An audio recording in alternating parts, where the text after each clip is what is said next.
In architectural photography and real estate photography, one of the most important skills that you can learn is being able to combine the bright exteriors with the darker interiors and combine that convincingly into one photo. And in this tutorial, I'm going to share with you exactly how to get the very best results from what I consider to be the premium gold standard technique that you have to know if you want to get the very best out of your luminosity blending.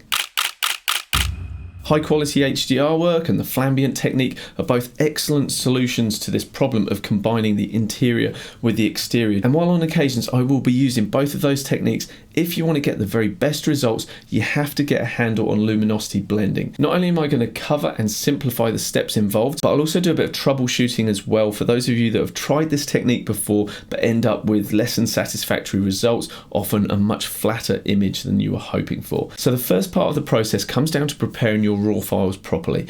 I'm going to be working in Lightroom, but any raw editor that you want to work with is absolutely fine as long as we end up with our photos inside of Photoshop. So let's do that step first. In this example, I am just working with these 3 shots, but usually when I'm on site, I do actually shoot 5 exposures, sometimes 7, just to make sure I'm covering my bases. But then in post-production, I will usually only use 3 exposures, one that deals with the base exposure, giving me a foundation for the photo, then one that deals with the highlights, and then one that is used just to bring back the shadow detail.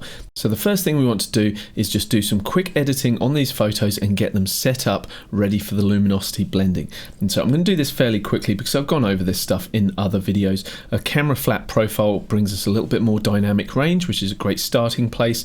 I've got this on auto sync, so any changes I make to this photo will also be applied to the darker exposure and also the brighter exposure as well. So the easiest way to deal with this is work top down in Lightroom and work our way through these. I'm not going to make all of the adjustments that I may usually make. I just want to get this done quickly so that we can actually focus more on the actual luminosity blending side of things. So the first thing that I'd like to do is set a custom white balance. Now I've clicked on the ceiling here. If you've got a white ceiling, that's normally a good place to start. But in this instance, because we have a brown wooden floor, we're going to be getting a lot of bounce light off of that, which will be creating a natural orange cast on the ceiling. So going for that is giving us more of a blue look than we would want.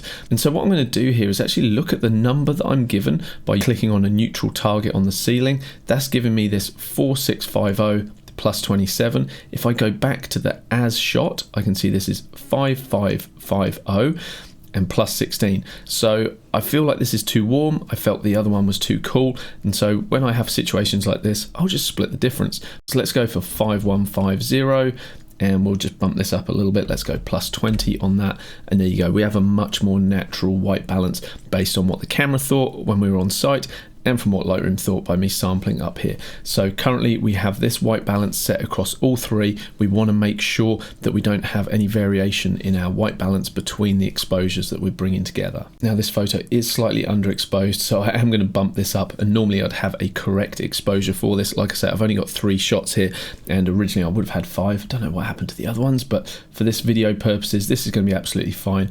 And normally for my highlights, shadows, and whites and blacks, I will create this sort of D shape where we're dropping the highlights and the blacks, not too excessively, and the shadows and the whites will get boosted up, something like this. From here I'll jump into the clarity and just boost that up, somewhere around plus 10 is fine. A little bit of dehaze, not too much, because I find that if we push that too far, we're introducing some rather odd color shifts in the image, so I don't normally like to do that. If we want to add localized contrast and things like that, we do that later in the process.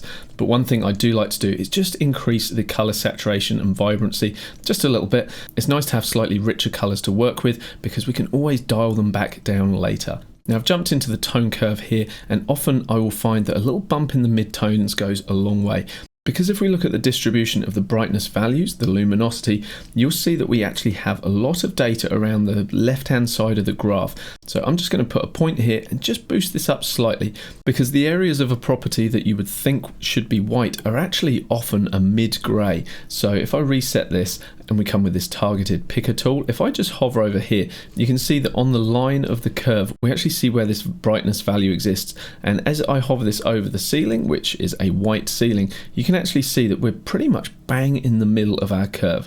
And so if I click, hold, and now drag up. We're just going to brighten up that area, and that's also going to brighten up our interior, which is going to help us as well. Might not go quite that high for this one. Let's go something like that. I'm now just going to skip straight over color grading, and the detail section as well, and just jump straight into the hugely important lens correction section, because that is going to save us from all manner of sins of our lens.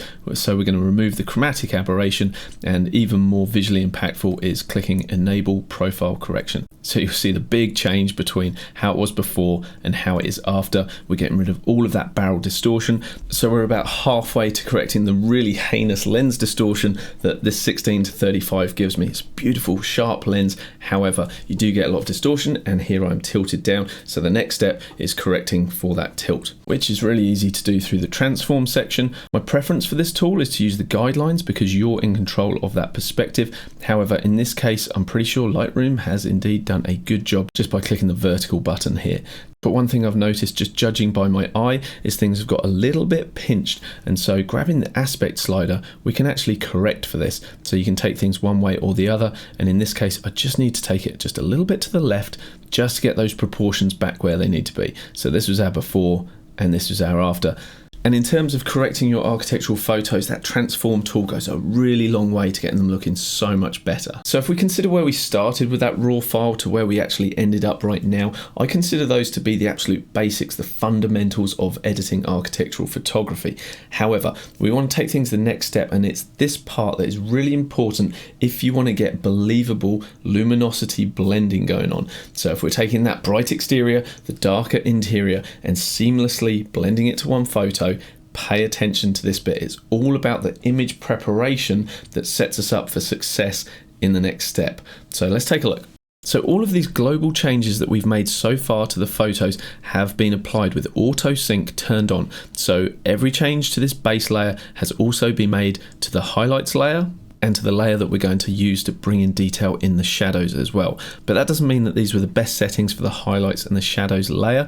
Our primary concern thus far has just been making sure that we match the color balance between the three photos and also the geometry in the scene, so that when we blend these together in Photoshop, everything's going to line up beautifully. So I'm going to deselect these by pressing Ctrl D on the keyboard, and now I'm just going to select one photo, and I'm just going to edit this base layer and make sure that I'm happy with that. So I'm going to scroll back up all the way to the basic section here and just do a little bit of fine tuning. So I am just going to boost the exposure up, add just a little bit of contrast, and also add some more detail into the shadows.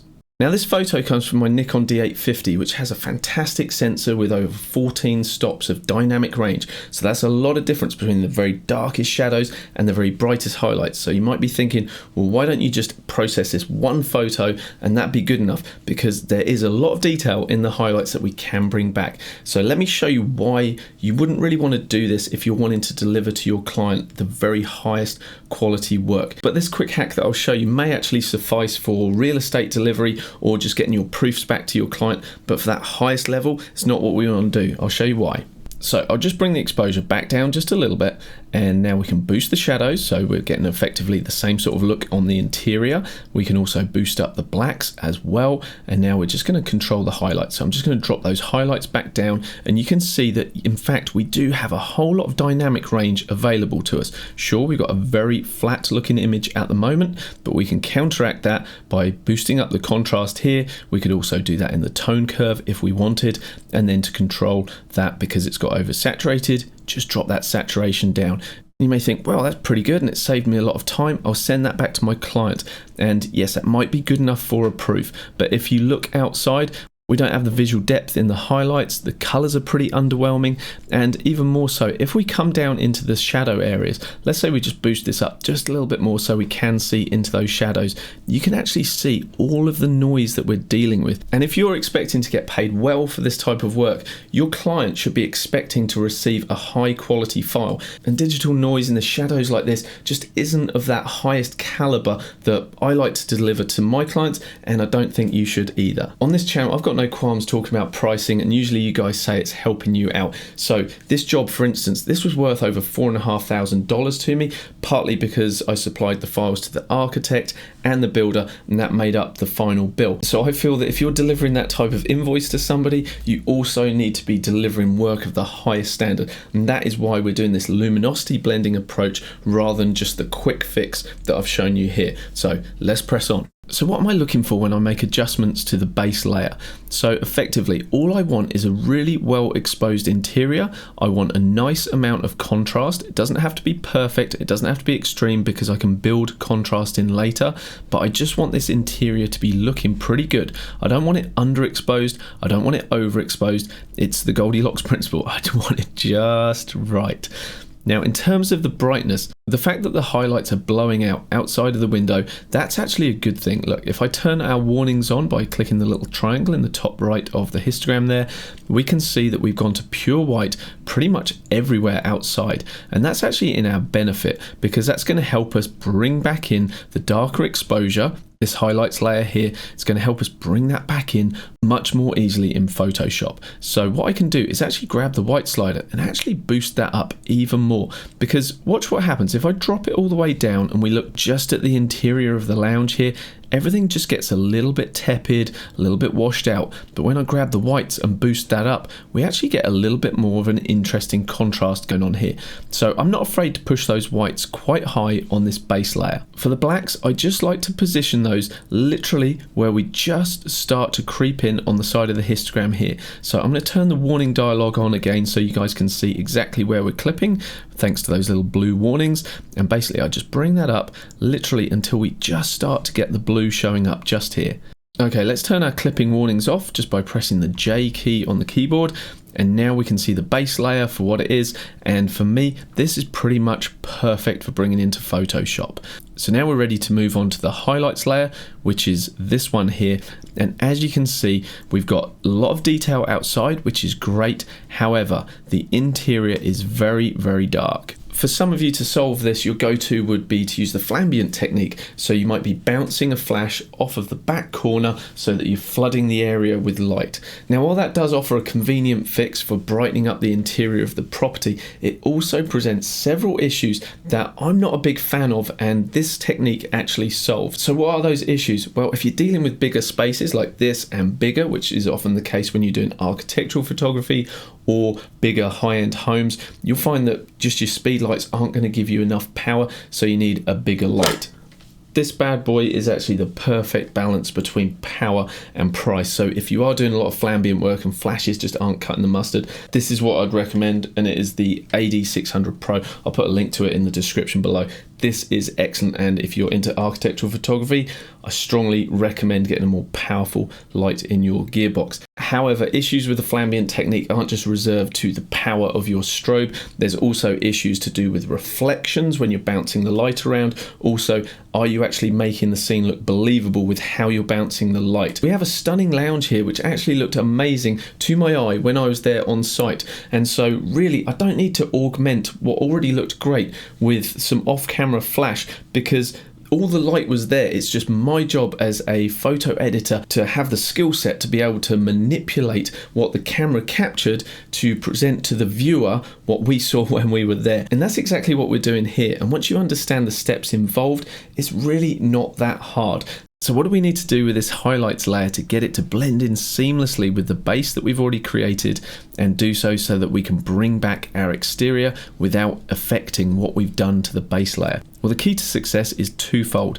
We want to make sure that we have a lovely rich amount of information in the exterior, which we currently have. However, the thing that is the issue currently is that the interior is very dark. What you want to do is to try and match the interior brightness level as closely as you can to what you've created for your base. It's very easy to do, and a lot of people overlook this during their step. They try and blend these as they are. You need to adjust this highlights layer in the way that I'm going to show you. So let's select the highlights layer. jump over to the develop section and start making some changes. So the first thing I'd like to do is just brighten up the overall exposure, and now I'm going to grab the shadows and boost those up. And the fact that we're going to create a noisy file on the interior really doesn't bother me, because these aren't the pixels that are going to make up our final image. Our final image for the interior will be made up of these much cleaner pixels from the base layer, and also some from this shadow layer as well. So all I want to do when I'm working on this particular file to bring back the highlights outside is to make sure that the outside is looking good and got all of those highlight details, and also that we're not too dark on the interior. So I'm just going to grab the blacks and boost those up a little as well, maybe bring up the contrast, and I think just adding a little bit of clarity for the exterior will also help. If I press J on the keyboard, I can see that I am slightly blowing out those clouds, which I don't really want to do. So I'm just going to bring the whites down a little, and maybe also just drop that exposure level back just a little bit. Look, that should be okay. Let's just reduce the highlights again. Okay, that's pretty good. Now let's attack our third layer, which is going to be our brightest exposure. And this is the one that we're going to be using to bring back information in the very darkest shadows. The fact that we're overexposed really doesn't worry me. All I care about is areas in the very deepest shadows, because working with this file is what's going to give us the ability to bring back that information in those shadows. So the key to the blend here is making sure that the shadows are all visible and looking really good, but we also don't want to overexpose too much the highlights. We're not actually going to be using any of the highlight information from this layer, but by trying to better match this interior again, these brighter parts, with our base layer here, it's going to make for a much more believable blend in Photoshop. And again, that's where a lot of people come unstuck. So I'm just going to bring the black point up slightly, and let's also boost the shadows as well, just so that we're making sure that we are getting all of that lovely shadow detail. Things are a little washed out, so I'm just going to introduce a little bit of contrast as well, and probably just bring those blacks down just so that we are getting a true black point, because as we're using this to reintroduce the very darkest shadows, we don't want it to be washed out and tepid, and so therefore I'm just making sure that again we are touching pure black in the very darkest areas, indicated by these blue warnings which I've turned on here. Okay, let's have a quick look at our three files before we blend them in Photoshop. Here's our lovely base layer, which looks really nice for the interior, nice bit of contrast, but we're overexposed outside. Here we have our file, which is going to take care of that exterior. We're going to use that to bring back all of the detail in the windows and the highlights, but it's not going to affect the interior whatsoever. This third layer is what we're going to use to actually bring information and detail into those shadows, so that areas just around this little bit here, maybe even on the TV or the fireplace, we have details in the shadows in this particular file that we're able to use. So we've now done the hard work, the heavy lifting in Lightroom, and once you know what you're doing with moving those sliders around, that shouldn't take you more than like 20-30 seconds to get that whole set ready. And the next step is we need to load these files into Photoshop as layers that's going to enable us to apply specific masks that's going to bring back the highlights where we want them, the shadows where we want them, all over the top of that beautiful base layer. And the result is going to be a photo of the lounge that contains all that lovely high dynamic range that we were able to see with our eyes that the camera wasn't able to capture. So let's do it. So here we are with our three layers inside of Photoshop. We've got our base layer, we've got our layer designed to deal with the exterior, i.e. the highlights, and then we have our layer designed to help us show and reveal the shadows. So these are our three layers.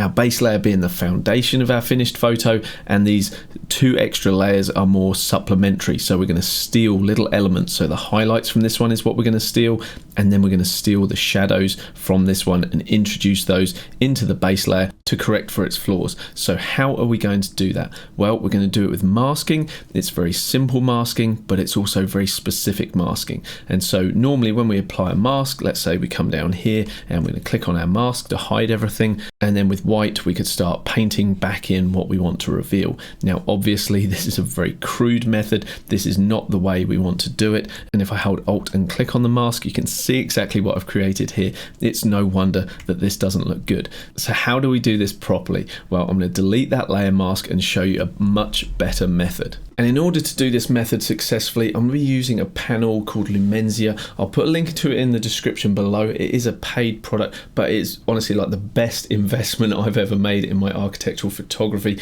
because of what it allows me to do. I think it's around, I'll check, Okay, it's currently $39, and I always put any purchase that I make for my photography business in perspective against what my earning potential is. So I charge between $85 and $115 per photo license that I'm sending to a client. So $39 to allow me to create the results that I need, it's a no-brainer for me. And so when you're considering what you buy for your business, I'd strongly recommend that you put it into that sort of perspective. You know, like this light, for example, is about $1,500. This lens, maybe $2,000. So you're talking thousands and thousands of dollars for your photography gear that you take out on site with you. So when you're investing in software, I always put it in perspective. So it always makes me laugh when people are like, oh, $100 for Luminar or whatever it is. Like, put it in perspective, particularly if you're a professional, in terms of what you spend on your gear, but more importantly, what return you're going to get on that investment. So let me show you how to use Lumenzia, because the results are mind-blowing of what it can actually do for you. Also, if you want to dig deeper into the topic of luminosity blending, Greg Benz also has a course available on Lumenzia and exposure blending, and it was what I actually learned all my techniques from. He's an excellent tutor. It's about $200, I think, so that is also well worth getting as well. I'll put a link to all of this in the description below, but some of the best money I've invested in myself. Okay, let me open up the Lumenzia panel, and it looks pretty confusing at first glance, but there's literally only 3 buttons that we need, and that is this L, this D, and the mask button. That's it. So the first thing we want to do is make sure that we have the exterior layer selected, but we want to hide it. And now all we're going to do is come up and press the L, which refers to lights. So we're selecting the light pixels. So now Lumenzia has run some calculations, and it's given us a preview of the mask. So we can see that white reveals and black conceals. So basically anywhere that's white is going to show our exterior layer. So all of those highlights outside are going to be revealed. Things are going to be hidden from the layer here in these darkest areas, and we're probably going to pick up some through these midtones here. So if you want to refine your mask, which I do here, because we don't really want to be introducing this exterior layer up here on the ceiling, so what we can do is just grab this little slider on the right hand side, pull it down a little bit, and we can actually start to get more specific with our mask. And it's keeping these very bright bits outside the window, but it's masking more of the interior. So I'm not going to go too extreme with that. Having a subtle fall off is pretty much perfect. And once you're happy with your mask, all we need to do is just click this mask button right here. It's going to apply that mask preview onto the layer itself. And now when we toggle the layer's eye icon, we will see all of those bright pixels reintroduced outside of the windows. However, there is an issue with it at the moment. You will see that we're also losing a little bit of contrast on the interior, and that is because you can see in this mask, anywhere that's not pure black, we are introducing the pixels from this exterior layer, and that's not really what we want. We only want it through where the windows are, and that's a really easy fix. All we need to do now is just double mask this, and this is one of my favorite techniques. All we do is create a group that we're just going to hold one layer in that group. I know it sounds crazy making a group, but it's only got one thing in.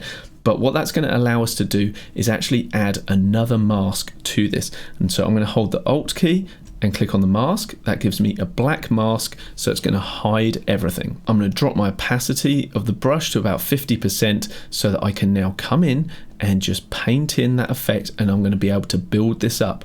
So all I'm doing is just painting over the windows, and the fact that we're getting a little bit of a bleed over the interior of the room, I'm not worried about. I'm going to shrink my brush down in size a little bit, and I'm going to come in and just paint these windows again.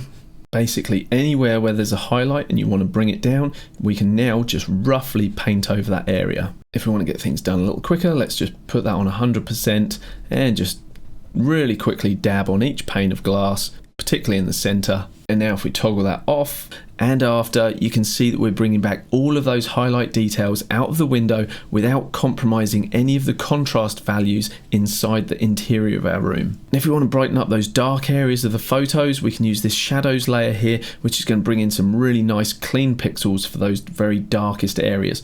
And so to do that, again, it's really easy. All we're going to do is just hide the layer temporarily, and we're going to come over, and this time we're going to press the D, which stands for darks. And now Lumenzia has created a mask based on the darkest pixels. However, this isn't actually what I'm after.